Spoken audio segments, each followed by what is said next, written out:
Shabbat Shalom, everybody. Welcome to Keys to the Kingdom. I'm Marissa. I hope you guys are having a wonderful Shabbat. I'm so glad to be able to be with you this weekend, actually on Shabbat. And God's willing, we'll be able to continue in our Book of Jubilees study, just like we are today. We're going to pick up where we left off in chapters 21. And we're going to read through chapter 21 and 24 today. So this is the Book of Jubilees. We're sort of in the middle here. We're getting towards the middle of the Book of Jubilees. It's kind of a long book. So that's going to be fun, reading the rest of those today. And we're going to just see, like I've mentioned before, the reason that we're reading this book is because, and as you can see behind me, these are the caves of Qumran, where the Dead Sea Scrolls were found. There's about 15 copies of the Book of Jubilees that were found amongst the Dead Sea Scrolls. The Book of Jubilees is also found in the Ethiopian Canon, one of the oldest full canons that we have available.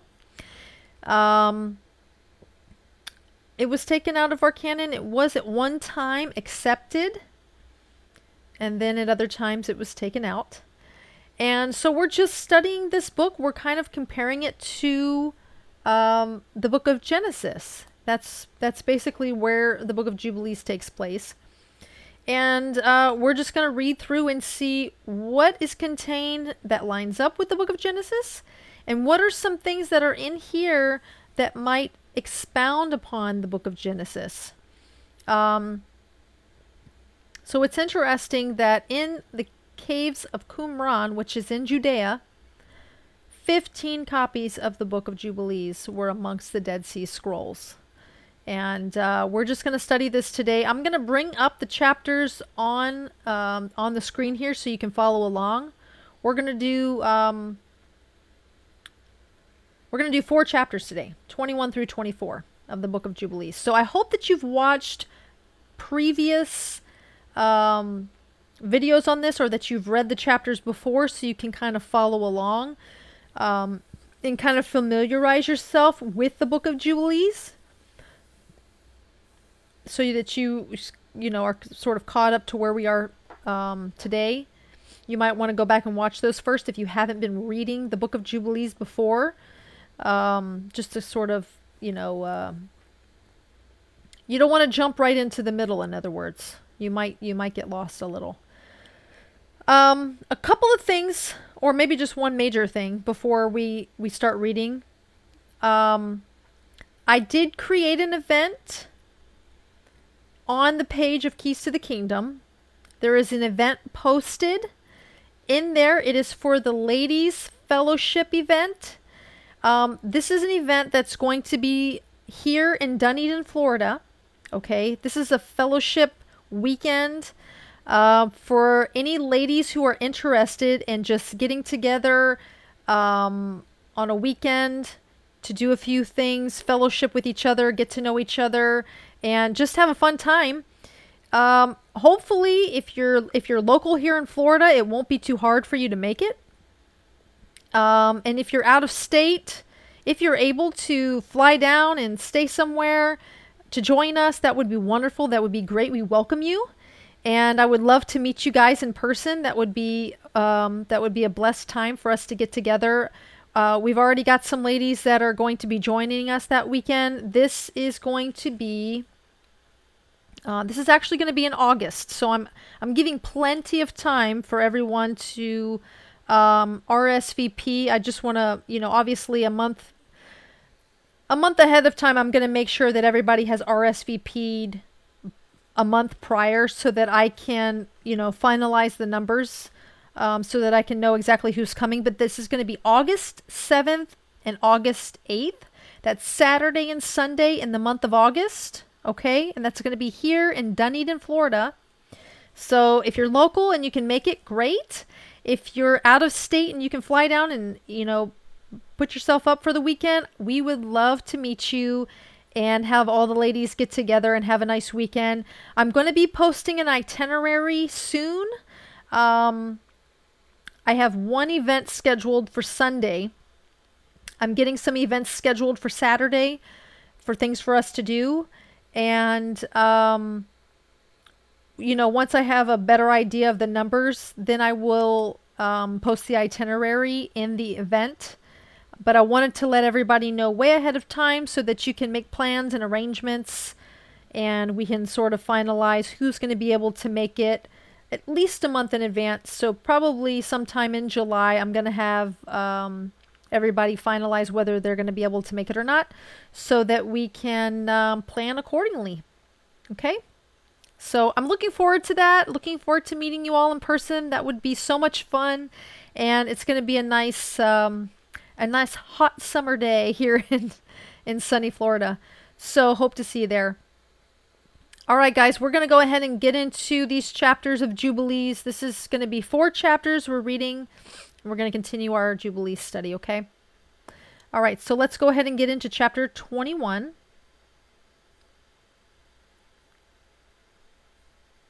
Okay. All right, so here is chapter 21, verse 1, and it says, "In the 6th year of the 7th week of this Jubilee, Abraham called Isaac his son and commanded him, saying, I have become old. I do not know the day of my death, but I am full of my days. I am 175 years old, and throughout all the days of my life I have remembered Yah, and sought with all my heart to do his will, and to walk uprightly in all his ways. My soul hates idols. I have given my heart and spirit to the observance of the will of him who created me. For he is the living Elohim, and he is pure and faithful, and he is righteous beyond all, and he is no respecter of men or of their gifts. For Elohim is righteous, and executes judgment in all those who transgress his commandments and despise his covenant. My son, observe his commandments and his law and his judgments, and do not walk after the abominations and after the graven images and after the molten images. And eat no blood at all of the animals or cattle, or of any bird that flies in the heaven. If you kill a sacrificial animal as an acceptable peace offering, kill it and pour out its blood on the altar. Place all the fat of the offering on the altar with fine flour, and the meat offering mingled with oil with its drink offering. Place them all together on the altar of burnt offering. It is a sweet odor before Yah. You will offer the fat of the sacrifice of thanks offering on the fire which is on the altar, and the fat which is on the belly, and all the fat inside, behind the 2 kidneys, and all the fat that is on them, and the lobes of the liver you will remove together with the kidneys. So it says the liver together with the kidneys you're going to remove. Offer all these for a sweet odor acceptable before Yah, with its meat offering and with its drink offering and the bread of the offering to Yah." Excuse me. "Eat its meat on that day, on the 2nd day." I'm sorry, I lost my spot. On the 2nd day, but do not let the sun go down on it until it is eaten. Let nothing be left over for the 3rd day, for it is not acceptable. Let it no longer be eaten, and all who eats of it will bring sin upon themselves. For thus I have found it written in the books of my forefathers, and in the words of Enoch. So this is very interesting. Look what this says here. It says, so this is Abraham talking, and it says, it says, "Thus I have found it written in the books of my forefathers, and in the words of Enoch, and in the words of Noah." So I'm pretty sure that the words of his forefathers were passed down from generation to generation, and Abraham is saying that these laws about how to make an offering and how to give a sacrifice, that these laws were given prior to Sinai, and that they were found written in books, the books of his forefathers, in the words of Enoch and in the words of Noah. So we don't find that in the book of Genesis. On all your offerings you will scatter salt, and do not let the salt of the covenant be lacking in all your offering before Yah. So this is saying, don't let any of your offerings lack salt. Reminds me of how we are supposed to be the salt of the earth.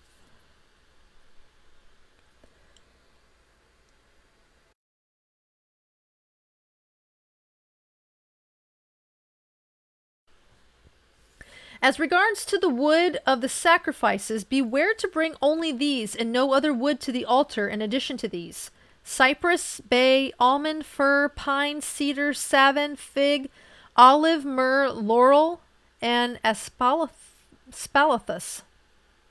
All of these kinds of wood lay on the altar under the sacrifice, such as have been tested as to their appearance, and do not lay on it any split or dark wood, but hard and clean, without fault, a healthy and new growth. And do not lay old wood on it, because there is no longer fragrance in it as before. So this is saying, do not use any old wood, because it no longer has the fragrance that it had before. And all of the wood that was supposed to be used on the altar, according to the Book of Jubilees, was supposed to be used with fragrance in it. It was very important, because all of the wood that is new and is fragrant still has the essential oils of the wood left in it. And in this sacrificial process of, you know, offering a sacrifice on the altar, it was important to have all of the incense and these fragrances, you know, going about in the air, because it was kind of a messy, dirty process. I mean, you've got blood and you've got fat and you've got the skin and you know, of the animals. It was kind of a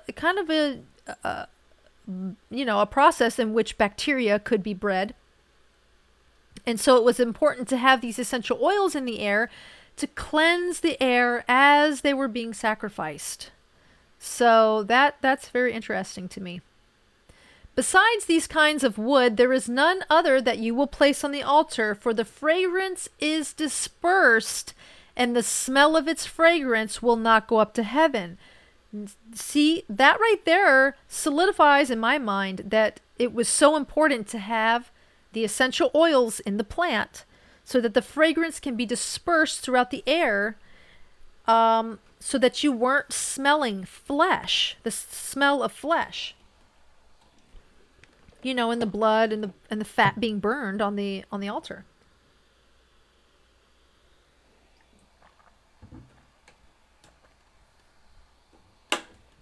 You know, so it was kind of like the fragrance dispersed in the air was sort of, you know, a cleansing process in this whole sacrificial process. You know, it's like cleansing at the same time. Observe this commandment and do it, my son, that you may be upright in all your deeds. But be clean in your body at all times. Wash yourself with water before you approach to offer on the altar. Wash your hands and your feet before you draw near to the altar. And when you are done sacrificing, wash your hands and your feet again. You know, we don't hear this in the book of Genesis. You don't hear him. There's no direction in how to alter, how to offer a sacrifice. We know that they did. We know that Noah, once he got off the ark, that he offered a sacrifice to Yahuwah. But we don't have any of these details. I'm just going to switch over for a second. We don't have any of these details of how you were to do it, like we do in the book of Exodus and so on, of how to offer the offerings on the altar. There was no directions, but we see Noah doing it. We see his descendants offering sacrifices, but if for some reason it just says, and he offered a sacrifice unto the Lord. But there's no directions. We don't have any directions until we get to the book of Genesis and Leviticus and all of this. And so it's interesting here that we're reading in the book of Jubilees that he's telling him to make sure that you use wood that's not old so that you have the fragrance being dispersed throughout the air. And he's giving him all the directions on how to offer a sacrifice, which we don't have in the book of Genesis. It's just not given. Okay, let's switch back. And also how, to be clean. We don't see Noah making sure that he's clean before he offers his sacrifice. We don't see the other patriarchs making sure that they're clean before they offer a sacrifice.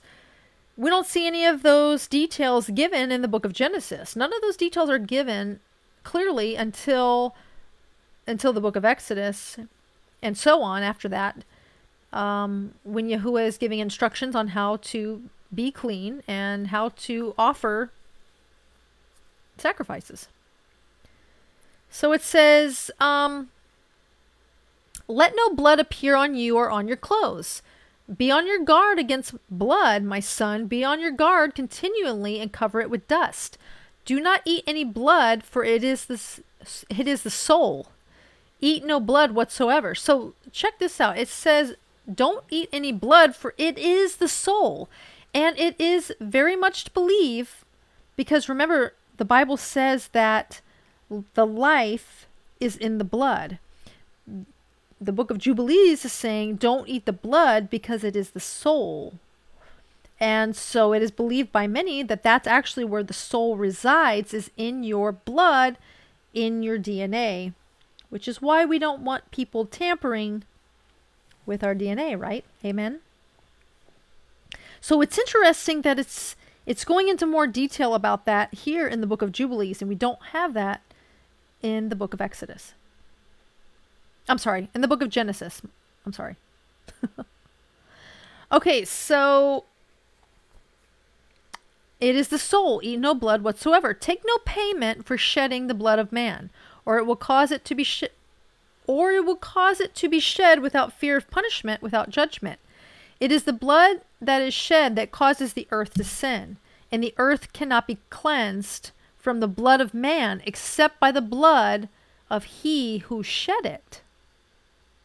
Take no present or gift for the blood of man.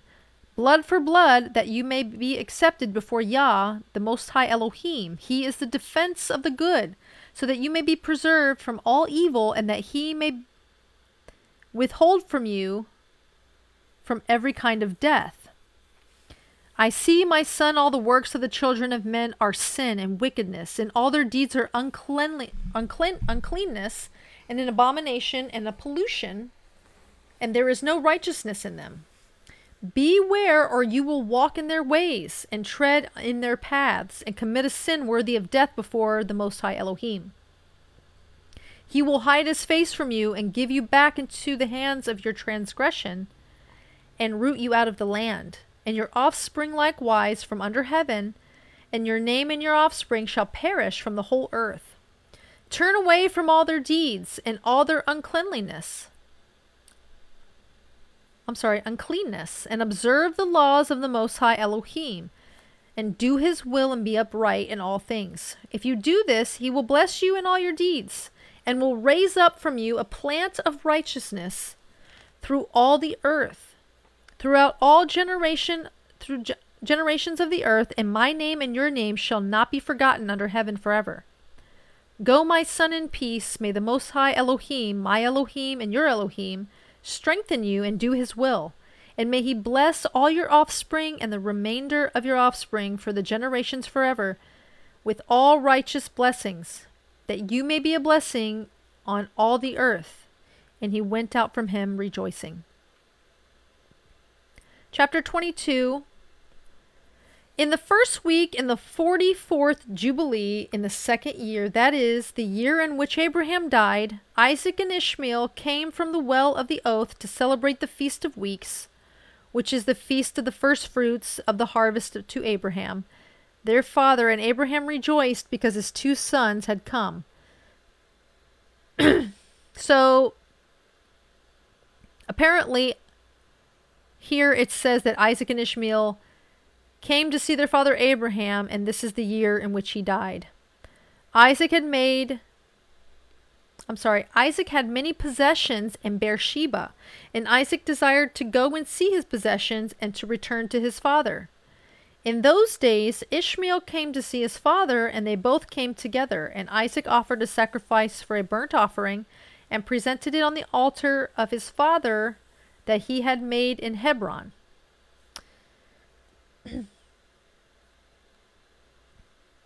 He offered a thanks offering and made a feast of joy in the presence of Ishmael, his brother, and Rebekah made new cakes from the new grain and gave them to Jacob her son, to take them to Abraham his father from the first fruits of the land, and that he may eat and bless the Creator of all things before he died.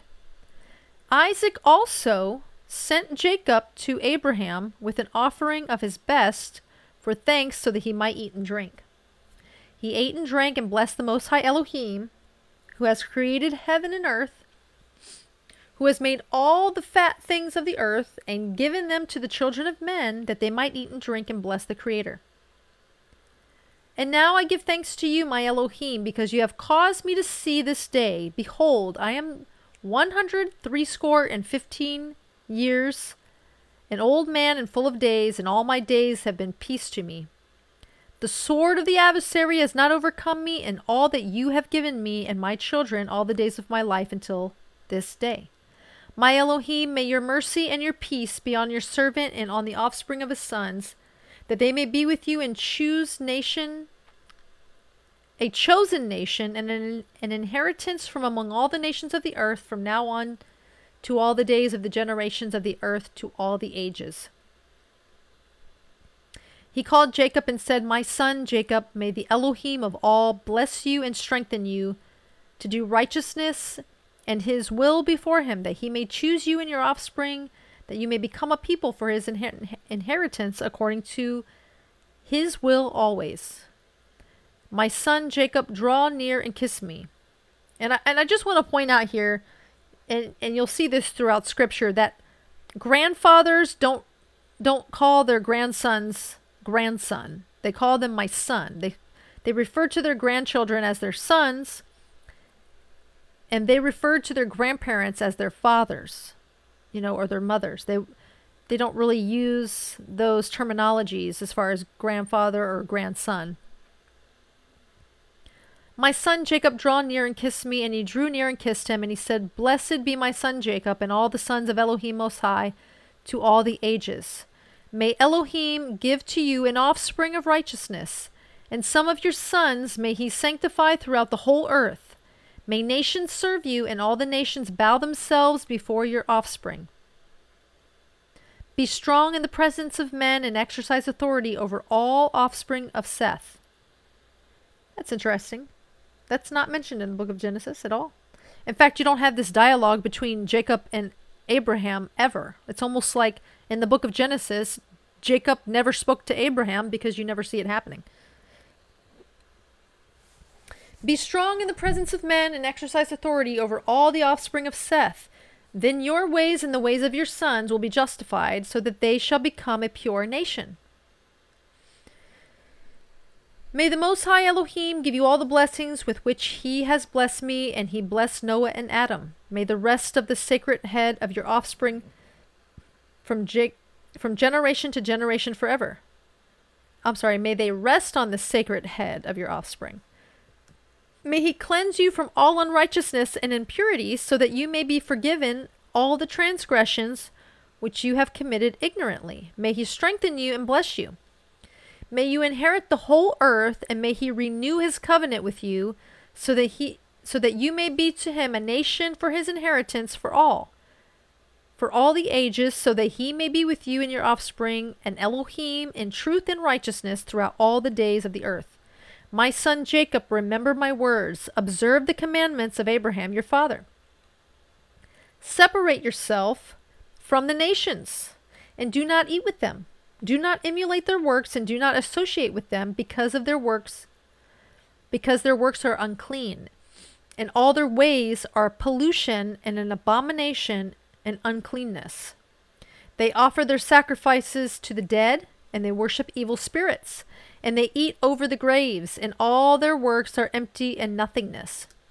They have no heart to understand, and their eyes do not see what their works are, and how they go astray by saying to a piece of wood, you are my Elohim, and to a stone, you are my master, and you are my deliverer, because the stone and the wood have no heart.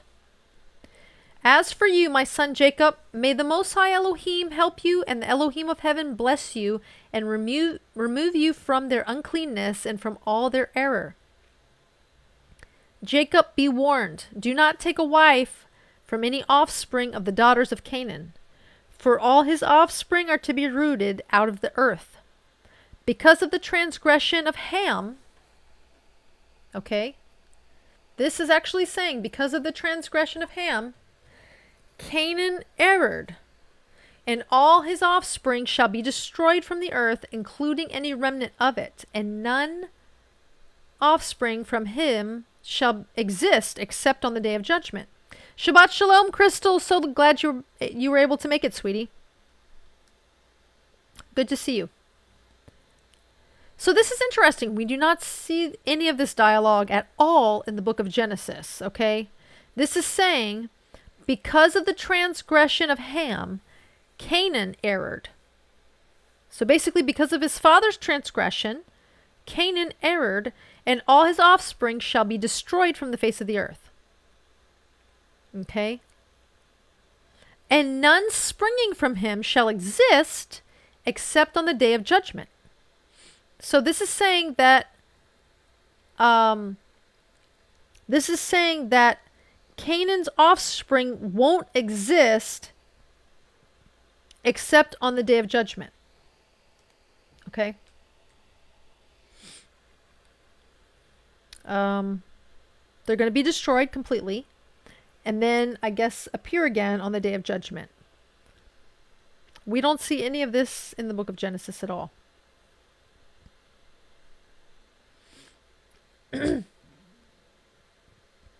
As for all the worshippers of idols and the profane, there shall be no hope for them in the land of the living, and no one on earth will remember them, for they shall descend into the abode of the dead, and they shall go into the place of condemnation. As the children of Sodom were taken away from the earth, so will those who worship idols be taken away. Fear not, my son Jacob, be not dismayed, son of Abraham. May the Most High Elohim preserve you from destruction. May he deliver you from all the paths of error. This house have I built for myself, that I might put my name on it in the earth. It is given to you and your offspring forever, and it will be named after the house of Abraham. It is given to you and your offspring forever, for you will build my house and establish my name before Elohim forever. Your offspring and your name will stand throughout all generations of the earth. He ceased commanding him and blessing him. The two laid together in one bed, and Jacob slept in the embracing arms of Abraham, his father's father. And he kissed him 7 times, and his affection and his heart rejoiced over him.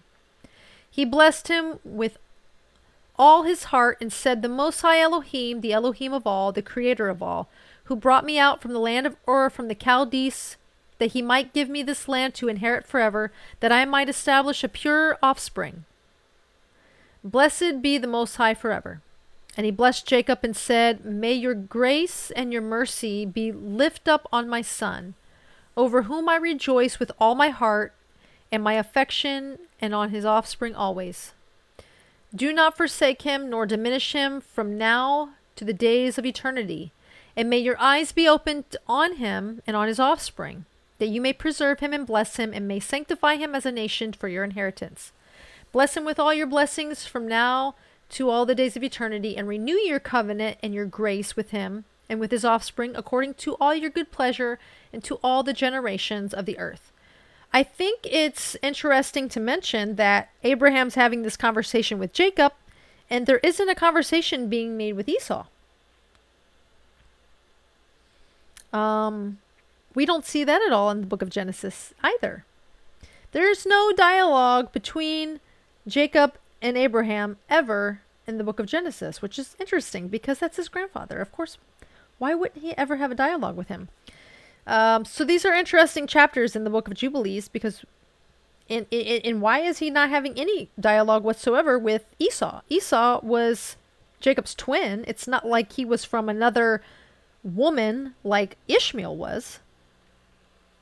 That's interesting as well. Okay, chapter 23 says he placed Jacob's 2 fingers on his eyes, and he blessed Elohim, and he covered his face and stretched out his feet and slept the sleep of eternity and was gathered to his fathers. So here Abraham dies. In spite of all this, Jacob was lying in his embracing arms and knew not that Abraham, his father's fathers, was dead. Jacob awoke from his sleep and realized Abraham was as cold as ice, and he said, "Father, Father," but there was no answer, and he knew that he was dead. He arose from his embracing arms and ran and told Rebekah, his mother, and Rebekah went to Isaac in the night and told him that they went together, and Jacob was with them, and a lamp was in his hand, and when they had gone in and found Abraham lying dead, Isaac fell on his face, the face of his father, and wept and kissed him. Ishmael, his son, heard the voices in the house of Abraham, and he arose and went to Abraham his father, and wept over Abraham his father, he and all the house of Abraham, and they wept greatly. His sons, Isaac and Ishmael, buried him in the double cave near Sarah his wife, and all the men of his house, and Isaac and Ishmael and all their sons, and all the sons of Keturah, because Keturah was who Abraham married after Sarah had died, in their places wept for him 40 days, and then the days of weeping for Abraham were ended. And he lived 3 jubilees and 4 weeks of years, 175 years, and completed the days of his life, being old and full of days.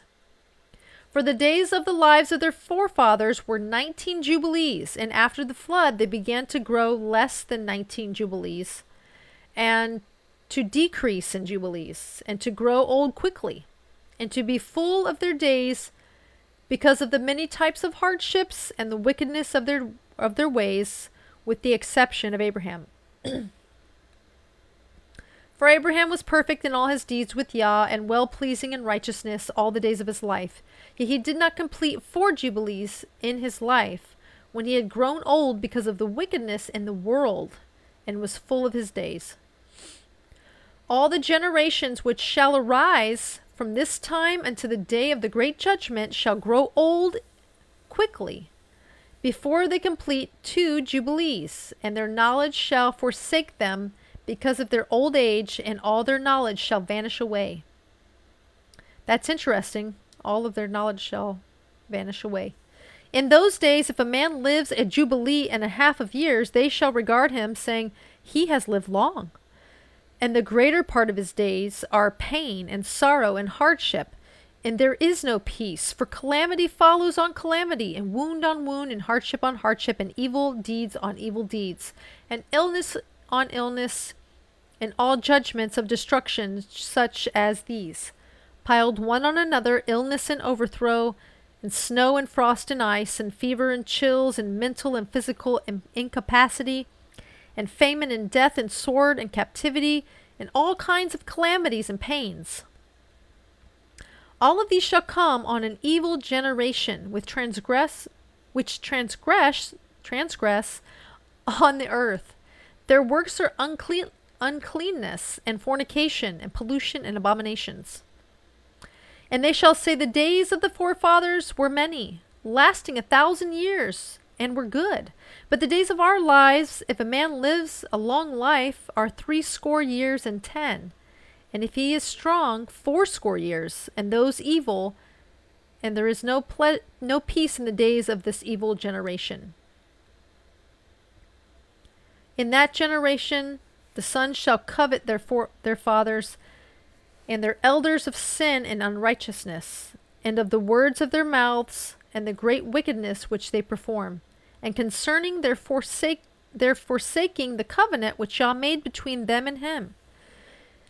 They should observe and do all his commandments and his ordinances and his laws, without departing either to the left or to the right. For all have done evil, and every mouth speaks sinfully, and all their works are unclean and an abomination, and all their ways are pollution and uncleanliness and destruction. The earth shall be destroyed because of all their works, and there shall be no fruit of the vine, and no oil. For their actions are altogether faithless, and they shall all perish together, beasts and cattle and birds, and all the fish of the sea, because of the children of men. They shall quarrel with one another, the young with the old, and the old with the young, the poor with the rich, and the lowly with the great, and the beggar with the prince, because of the law and the covenant. For they have forgotten the commandments, and the covenant, and the feasts, and the months, and the Sabbaths, and the Jubilees, and all the judgments. You see that here? That's very important. It says they have forgotten the commandments, the covenant, the feasts, and the months, and the Sabbaths, and the Jubilees, and the judgments. They shall use swords and war to turn them back to the way. But they shall not return until much blood has been shed on the earth, one by another. Those who have escaped shall not return from their wickedness to the way of righteousness, but they shall raise themselves into a high status through deceit and wealth, that they may each steal all that belongs to his neighbor, and that they shall name the great name of Elohim, but not in truth and not in righteousness. And they shall defile the purest place with their uncleanness and corruption of their pollution. A great punishment shall come because of the deeds of this generation, and Yah will give them over to the sword, and to judgment, and to slavery, and to be plundered and consumed. And he will arouse the Gentile sinners against them, who have neither mercy nor compassion, and who shall respect no one, neither young nor old, nor anyone, for they are more wicked, strong, and evil than all the children of men. They shall use violence against Israel, and shall violate Jacob, and much blood shall be shed on the earth. And there shall be none to gather the dead, and none to bury them. In those days shall cry aloud, and call and pray, that all may be saved from the hand of the sinners, the Gentiles. But none shall be excluded, none shall be saved. The heads of the children shall be white with gray hair, and the children of 3 weeks shall appear like that of an old man of 100 years. And their works and worth shall be destroyed by hardship and oppression. In those days the children shall begin to study the laws, and to seek the commandments, and to return to the path of righteousness. So you see this? This is saying that in those days,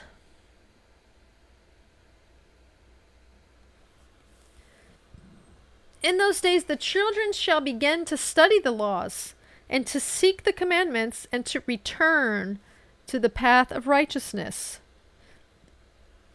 The days shall begin to grow many, and increase among those children of men, until their days draw close to 1,000 years, and to a greater number of years than before age was recorded. So, check this out. It says,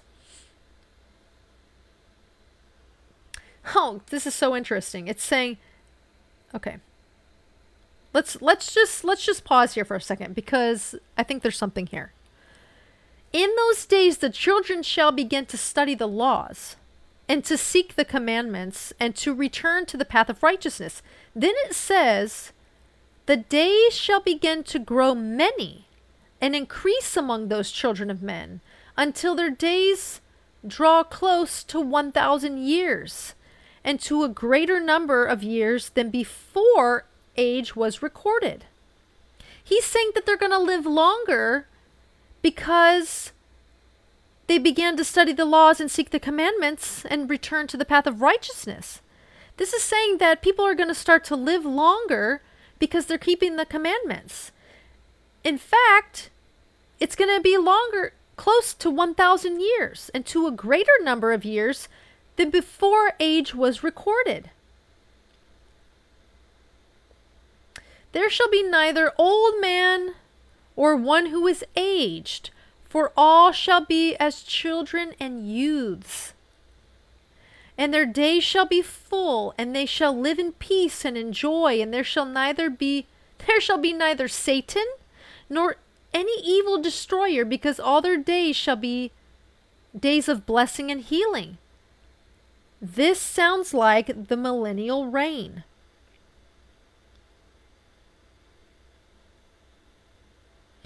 Because we know, think about it. As people started to go further and further into sin, we spiraled down as humanity, and people lived shorter and shorter lifespans. But as we seek the commandments and are doing the will of God and are seeking the paths of righteousness, we're going to start spiraling up in the millennial reign, and people are going to start to live longer again. You know, people are looking for this fountain of youth. The fountain of youth are the ways of Yahuwah. The fountain of youth, if you want to live longer, follow his commandments. If you want to live longer, keep his ways in the paths of righteousness. It's literally saying people are going to live longer because they're keeping the commandments. Just saying.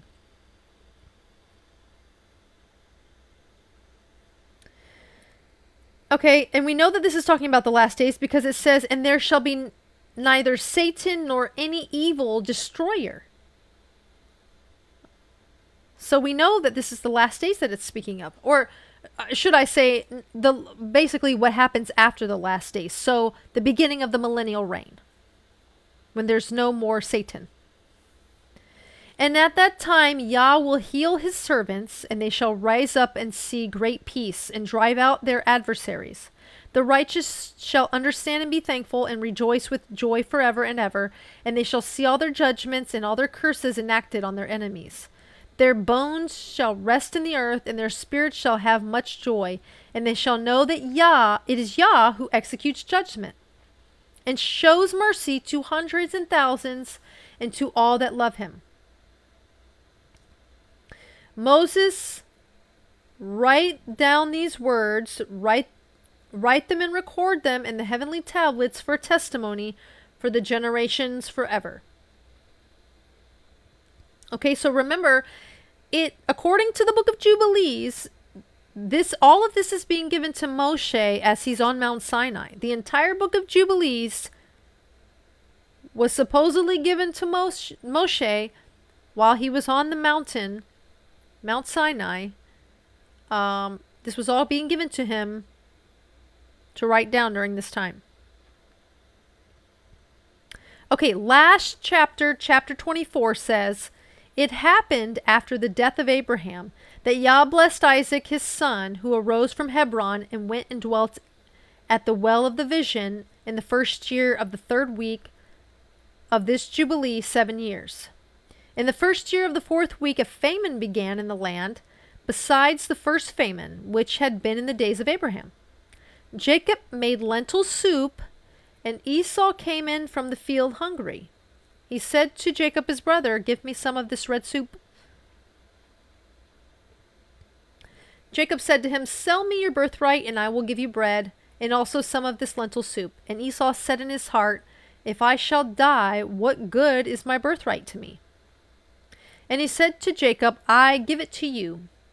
And Jacob said, swear to me this day. And he swore to him. And Jacob gave his brother Esau bread and soup, and he ate until he was satisfied. And Esau despised his birthright.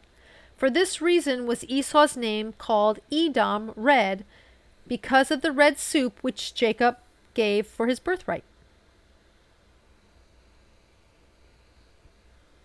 And Jacob became the elder, and Esau was brought down from his dignity. And the famine covered the land, and Isaac departed to go down to Egypt in the 2nd year of this week, and went to the king of the Philistines in Gerar, into the presence of Abimelech. So Jacob is going down to Abimelech during this famine.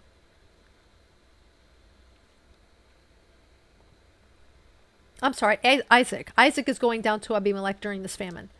And Yah appeared to him and said to him, do not go down to Egypt.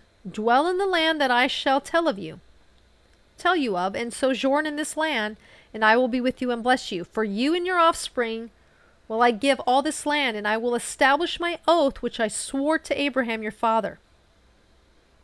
And I will multiply your offspring as the stars of heaven, and will give to your offspring all the land. And in your offspring shall all the nations of the earth be blessed, because your father obeyed my voice, and kept my ways and my commandments, and my laws and my ordinances and my covenant. And now do as you are told, and dwell in this land. And he dwelt in Gerar 3 weeks of years. And Abimelech commanded concerning him, and concerning all that was his, saying, any man that shall touch him, or anything that is his, shall surely die. Isaac grew strong among the Philistines, and he got many possessions, oxen, sheep, and cattle, and camels, and donkeys, and a great household. He sowed in the land of the Philistines, and brought in 100-fold, and Isaac became very great, and the Philistines envied him.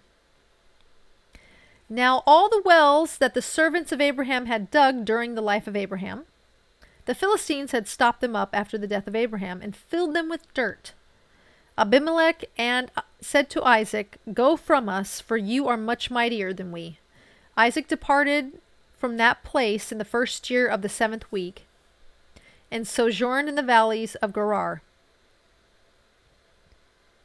They dug the wells of water again, which the servants of Abraham his father had dug, and which the Philistines had filled after the death of Abraham his father, and he called their names as Abraham his father had named them.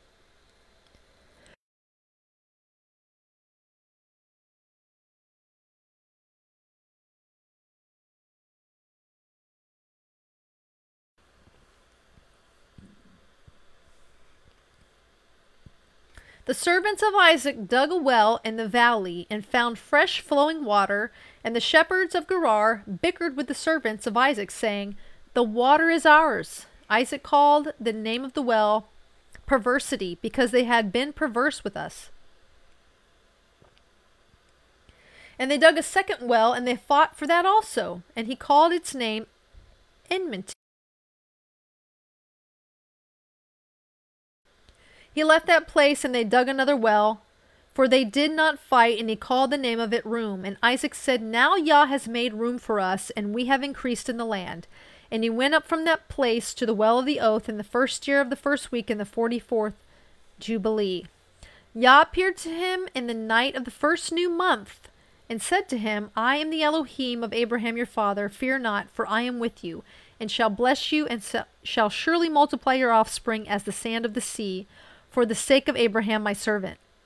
And he built there an altar, which Abraham his father had first built, and he called on the name of Yah, and he offered a sacrifice to Elohim of Abraham his father. They dug a well, and they found fresh flowing water. The servants of Isaac dug another well, and did not find water. And they went and told Isaac that they had not found water. And Isaac said, I have sworn this day to the Philistines, and this thing has been announced to us. He called the name of that place the Well of the Oath, because there he had sworn to Abimelech and Ahuzath, his friend, and also to Pihol, who was the commander and his host. Isaac knew that day that he had sworn to them under pressure to make peace with them. On that day Isaac cursed the Philistines and said, Cursed be the Philistines to the day of wrath and indignation from among all nations. May Elohim make them a disdain and a curse, and an object of anger and indignation in the hands of the Gentile sinners and in the hands of the Kittim. Whoever escapes the sword of the enemy and the Kittim, may the righteous nation root them out in judgment from under heaven. They shall be the enemies and foes of my children throughout the generations on the earth. No part of them will remain, not even one shall be spared on the day of wrath of judgment. The offspring of the Philistines will experience destruction, rooting out, and expulsion from the earth, and this is all that is in store for them. There shall not be a name or an offspring left on the earth for these Caphtorim, or the seat of the Philistine state. For though he rises up to heaven, he shall be brought down, and though he makes himself strong on earth, from there shall he be dragged out, and though he hid himself among the nations, even from that place he shall be rooted out. Though he descended into the abode of the dead, his condemnation shall be great, and he shall have no peace there. If he goes into captivity by the hands of those that seek his life, they shall kill him on the way to his imprisonment, and neither his name nor offspring shall be left on all earth. Into all eternal curse shall he depart. It is written and engraved concerning him in the heavenly tablets that on the day of judgment he will be rooted out on the earth. And that is the last chapter that we're going to read of the book of Jubilees. Isaac just majorly cursed the Philistines throughout all their generations. And remember, the Philistines are basically a part of the Canaanites. So they were all cursed regardless. But here Isaac is giving an extra curse to the Philistines for what they did to Isaac and his family, according to the book of Jubilees. So some things in here we do see in the book of Genesis, some things we don't. We definitely don't see any dialogue in the book of Genesis between Jacob and Abraham like we do here. And I think it's very interesting that we see it giving a prophecy that in those days they will seek the commandments of Yahuwah and the paths of righteousness, and that's going to cause them to live longer. And I'm pretty sure that's exactly what we're going to be seeing in the millennial reign. People are going to start to live longer and longer and longer and longer because they're keeping the ways of Yahuwah. You know, after Yeshua returns and establishes the New Jerusalem, establishes his kingdom, we're going to be following the ways of Yahuwah, obviously. And this is going to cause people to live longer. Isn't that amazing? But that's a prophecy that's given here in the book of Jubilees. That in those days the people will seek the laws and the commandments and the paths of righteousness, and people will start to live longer. I find that very fascinating. And I think it's just it's interesting that man tries to seek everything he can to try to live longer, right? Because man has always tried to find the fountain of youth so that we could live longer and longer. Science today is trying to seek ways for us to live longer. And they're going about it the whole wrong way. They're just going about it the wrong way. If they would just look to the Creator, the one who created man, and follow his ways, they would find the answer to that. But unfortunately, they're seeking vanity as a means of living longer, and they're using science and all of these discoveries that they think are going to help them live forever, and it's going to be to their destruction, basically. So we're going to continue this Book of Jubilees study, hopefully on Tuesday, and we'll pick up with chapter 25. I hope to do that on Tuesday, God's willing. But that's what we'll be picking up soon enough. And we'll continue the study. And then hopefully next Shabbat, we will continue our whole Bible read-through, beginning in the book of Leviticus. We're going to do the first chapters of Leviticus, hopefully next Shabbat. So I hope to see you guys there. I hope you guys have a blessed and restful and peaceful Shabbat. And I hope that you give time for Yahuwah to speak to you so that he can guide and direct you for what he has for you in the coming days and months. It's important to get into a quiet time with Yahuwah so that you can hear his directions for you. I know that if I don't make time for him to hear from him, I'm all over the place. I'm here, there, and it's not anybody's fault but my own, because I literally will put myself in a million different directions instead of focusing. And that's why I really have to make it a point to get with Yahuwah and have him speak with me and make it very clear what he wants me to do. Otherwise, I can be pulled in a million different directions if I'm not careful. Okay, guys, God bless you. May the Lord bless you and keep you. May he make his face to shine upon you and be gracious unto you. May he lift up his face upon you and be gracious unto you. In the name of the Prince of Peace, Yeshua, God bless you, keep you, and may you have a wonderful rest of the Shabbat. Amen. Shabbat Shalom.